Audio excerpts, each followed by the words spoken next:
ایک ایک آنے کا، ایک ایک رائے کے دانے کا، ایک ایک مومنٹ کا حساب وہاں دینا پڑے گا رب کے سامنے۔ تب کہا جائے گا اس سے کہ بتاؤ کون بچائے۔ دنیا میں تو پہنچ اوپر تک تھی، فون کر کے بچا لیتے تھے تم کو، نہیں یہ میرا آدمی ہے، مرڈر کیا ہے، منتری کا بیٹا ہے تو فون ہو جاتا ہے تو جناب کوئی اس پر کیس فائل نہیں۔ دنیا میں ہے، طاقت میں ہے تو یہاں تو کر لیتے ہیں، مرنا تو ہے۔ سب چیز میں اختلاف ہے، ساری چیزوں میں اختلاف ہے، اللہ میں اختلاف ہے۔ دنیا کے حساب سے مسلمان ایک اللہ کو مانتا ہے، ہندو 33 کروڑ دیوی دیوتا کو مانتا ہے۔ پریشانی ختم کرنے کے لیے ہنومان چالیسا پڑھتے، جے ہنومان گیان گن ساگر، جے کپیستے ہلوں کو اجاگر۔ درگے ماتا کا جپتے ہیں، گایتری منتر پڑھتے ہیں۔ سکھوں میں چلے جائیں تو ان کا مول منتر ہے ایک اومکارا ستنام کرتا برت نرو نرویر، ان کا وہ عقیدہ ہے۔ جین دھرم میں چلے جائیں تو مہاویر جین سوامی کو خدا بنا کر پیش کرتے ہیں۔ بدھسٹ میں چلے جائیں تو گوتم بدھ سدھارتھ کو وہ اپنا پرماتما، اپنا خدا بنا کر سامنے پیش کرتے ہیں۔ خدا میں اختلاف ہے، خدا میں بھی اختلاف ہے، دنیا کی ہر چیز میں اختلاف ہے، لیکن ایک چیز میں کوئی اختلاف نہیں، وہ یہ ہے موت۔ موت میں کوئی اختلاف نہیں، مرنا سب کو ہے۔ ایک ہندو بھائیوں کا بھی عقیدہ ہے کہ موت انسان کو آتی ہے، بھلے ہی مرنے کے بعد آواگمن کا عقیدہ ہے، 7 جنموں کا عقیدہ ہے، وہ الگ بات ہے، لیکن وہ بھی جانتے ہیں کہ مرنا ہے۔ سائنسداں ہو، البرٹ آئنسٹائن ہو، دنیا کا کسی بھی دھرم کا ماننے والا ہو، سب کا عقیدہ ہے اس بات پر کہ نہیں، موت آنی ہے۔ کل نفس ذائقۃ الموت، all must to die، سب کو مرنا ہے، موت پر کوئی اختلاف نہیں ہے۔ مرنے کے بعد وہی سوال جواب کیسا، مر جاؤ گے۔ دنیا میں جتنی ظلم و زیادتی کی ہے، رب کا قرآن کہتا ہے لا یغادر صغیرۃ ولا کبیرۃ الا احصاها۔ اگر تم نے ذرہ برابر جو بھی عمل تم نے کیا ہے تم کو یاد نہیں ہے، لیکن کل قیامت میں اللہ تبارک و تعالی وہ تمہاری میموری چلا دے گا۔ دیکھ کر انسان کہے گا کہ اللہ یہ گناہ تو مجھے یاد ہی نہیں تھا، میں نے سوچا بھول جائے گا۔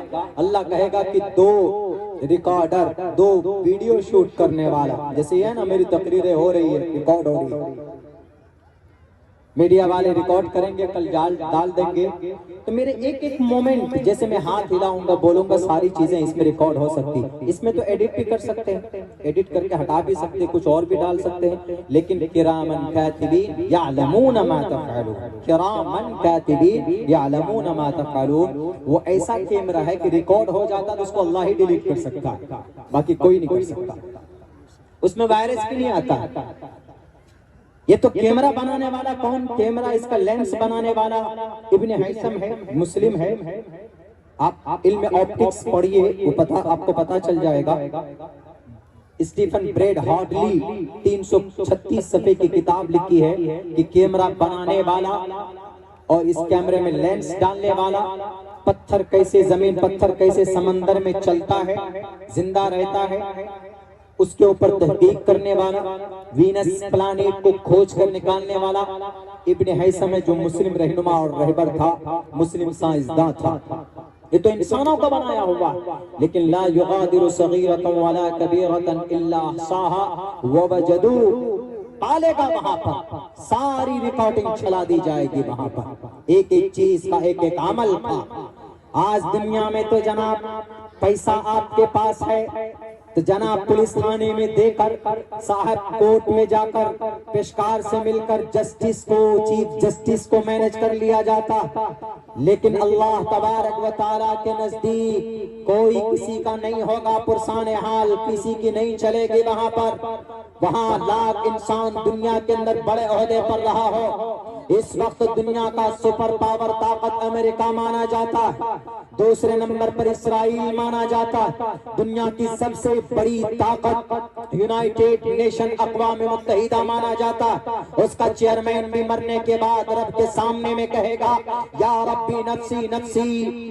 وہاں پر صرف وہ آدمی اللہ تبارک و تعالیٰ کے عرش کے سائے کے نیچے ہوگا جو انسان ہوگا، جو اس دھرتی کے اوپر کسی کو گالی نہیں دی ہوگی، کسی کو مارا نہیں ہوگا، کسی کو لوٹا نہیں ہوگا، کسی کے اوپر ظلم زیادتی نہیں کی ہوگی، کسی کا زمین مار کر نہیں کھایا ہوگا، کسی کو دادا گیری سے ڈرایا اور دھمکایا نہیں ہوگا۔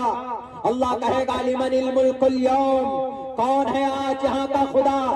بتاؤ، دنیا میں تو تم تھے، طاقت توتی چلتی تھی تمہاری، آج کس کی ہے طاقت؟ آج کون ہے یہاں کا پردھان؟ آج کون ہے یہاں کا طاقتور؟ کسی بھی طرف سے آواز نہیں آئے گی۔ اللہ تبارک و تعالی سوال کرے گا لمن الملک اليوم، ہے کوئی مائے کلال بتائے آج یہاں کا طاقتور کون ہے؟ یہاں کا خدا کون ہے؟ یہاں کا سی ایم کون ہے؟ یہاں کا پی ایم کون ہے؟ یہاں کا پنچایت کا مکھیا کون ہے؟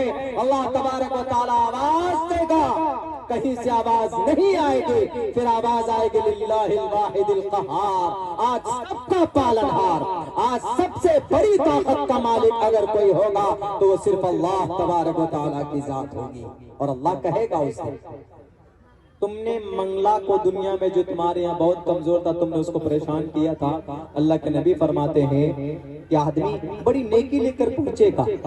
آج دنیا میں بھی حاجی نمازی ہوتے ہیں ہم لوگ، دنیا میں ہم لوگ بھی بہت اچھے کام کرتے ہیں، لیکن کہیں کہیں دوسروں کا حق دینے میں ہم لوگ گڑبڑی کر دیتے ہیں۔ میرے بھائیوں، میرے ساتھیوں، آپ بہت نیکی لے کر جائیں گے۔ اللہ کے نبی نے فرمایا میرے صحابہ، میری قوم کا مفلس وہ شخص ہے کہ جو نماز لے کر آئے گا، روزہ لے کر آئے گا، حج لے کر آئے گا، زکوٰۃ لے کر آئے گا، نیکیوں کے انبار اور یوں اترائے گا میں تو جنت جاؤں، میرے اعمال نامہ دائیں ہاتھ میں ملیں گے۔ وَأَمَّا مَنْ أُوتِيَ كِتَابَهُ بِيَمِينِهِ، اعمال دائیں ہاتھ میں ملیں گے، خوشی خوشی جنت میں چلا جائے۔ وَأَمَّا مَنْ أُوتِيَ كِتَابَهُ بِشِمَالِهِ فَيَقُولُ یا لیتنی لم اوت کتابی ولم ادری ما حسابی، جس کے بائیں ہاتھ میں ملیں گے جہنم میں جائے گا، وہاں اترائے گا، کہے گا کہ نہیں، میں حاجی صاحب تھا دنیا میں، نماز پڑھتا تھا میں، اور میں تو میرے ہاتھ سے تسبیح کبھی نیچے ہوتے ہی نہیں تھے۔ لیکن اللہ کے نبی فرمائیں گے کہ کسی کا حق مارا ہوگا، کسی کی زمین پر ناجائز قبضہ، ہم لوگ دیتے ہیں کھیت کے آل میں کدال لے کر کے کاٹتے ہیں، چھانٹتے ہیں، ایک دم بالکل آل کو کاٹ کاٹ کر بیچارے کو ایک دم بالکل ہوا پہلوان بنا دیتے ہیں، اتنا سا بنا دیتے ہیں۔ کسی طریقے سے زمین ہڑپ لے، کسی طریقے سے میری دکان ترقی کر جائے، کسی طریقے سے میرا بزنس بڑھ جائے، دنیا میں ہے، دنیا میں آپ کچھ کیا کر پائیں گے؟ لیکن مرنے کے بعد کسی کو اگر ہم نے گالی دی، کسی کو اگر برا بھلا ہم نے کہا ہے، تو وہ اس آدمی سے بھی وہ آدمی بھی آپ سے سوال کرے گا، نیکیاں اٹھا اٹھا کر آپ کی دی جانے لگے۔ قاضی صاحب ہے، متقی اور تقوی اور پرہیزگاری کا پہاڑ مانا جاتا اپنے سماج میں، سوسائٹی میں، لیکن کسی کو گالی دی ہوگی، کسی کا خون بہایا ہوگا، کسی کو مارا ہوگا، کسی کو پیٹا ہوگا۔ اللہ کے نبی فرماتے ہیں ایک ایک نیکیاں اٹھا اٹھا کر اس کو دی جانے لگیں گی، یہاں تک کہ اس کی نیکیاں ختم ہو جائیں گی۔ ابھی لوگ اور باقی رہیں گے کہ اللہ میرا بھی حق باقی، میرا بھی حق مارا تھا اس نے دنیا میں، کہے گا کیا ہوگا پھر؟ اللہ کے نبی فرماتے ہیں کہ جو دعوے دار ہوں گے ان کے گناہ اٹھا کر اس کے اوپر ڈال دیے جائیں گے، گھسیٹ کر جہنم میں ڈال دیا جائے گا۔ لَتُؤَدَّنَّ الْحُقُوقَ إِلَىٰ أَهْلِهَا، بے سینگ والی بکری کو سینگ والی بکری نے بھی اگر مارا ہے، حدیث کے الفاظ ہیں، تو وہاں سے بھی بے سینگ والی بکری کو بھی اس کو انصاف دلا جائے گا سینگ والی بکری سے۔ جب جانوروں میں جب انصاف ہوگا تو انسانوں میں تو بدرجہ اولا انصاف ہوگا۔ مسلمانوں میں نہیں، ہندو دھرم میں پاپستھاستے پرپشانتی یمروپم بھینکرم، اے لوگوں اس دھرتی کے اوپر نیک کام کرو، کسی کے حق حقوق کو مت مارو، پرماتما آئے گا، یمراج یمدود آئے گا۔ میرے ہندو بھائی اگر کہیں پر بیٹھے تو اٹھائیے آپ کہیے بھوشیہ، آپ کہیے شریمد بھگوت گیتا کا پرشنوتری کا منتر، ایشور کے کیسے قریب ہوگے؟ ایشور کے قریب ہونے کے لیے ایشور کا نام جپنا ہوگا،